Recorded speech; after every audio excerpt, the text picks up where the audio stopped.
Hello YouTube. It is Burbazooka. This is definitely not what you expected. 4 flu myths you need to stop believing in. Against the background of increased attention to COVID-19, humanity can easily lose vigilance to another dangerous virus, which is especially dangerous this time of year, the flu. Doctors say seasonal flu is between October and April. Given this circumstance, now it is worth discovering some interesting facts about the virus, which claims thousands of lives every year.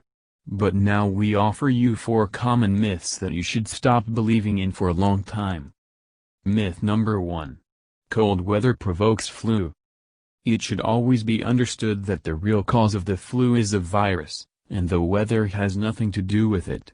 Viruses capable of causing this disease survive better in cold environments, according to David Hoopier, MD. Moreover, the cold season encourages people to spend more time together indoors.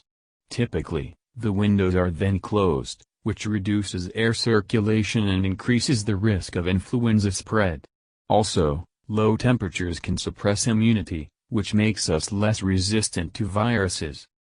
Myth number 2. Flu is just a form of a bad cold. Waleed Javid argues that not every respiratory illness should be called the flu.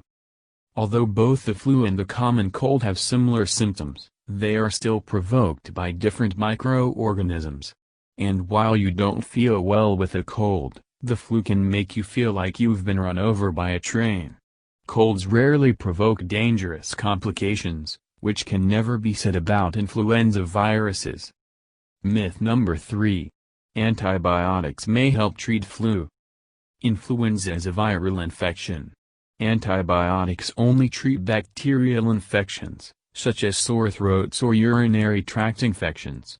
Sometimes, Javid says, complications from the flu, such as pneumonia, are treated with antibiotics, but the flu itself is not.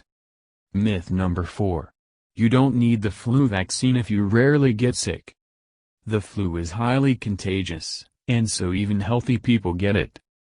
The flu vaccine is the best thing we can do to prevent flu infections, and sometimes the serious complications it can cause, said Lisa Marigakis, MD, Senior Director of Infection Prevention at Johns Hopkins Public Health.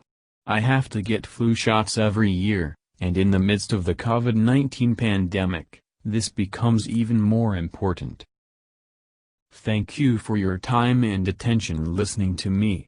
Don't forget to hit the like button and subscribe to our channel. You can also click the bell sign to be informed about new videos.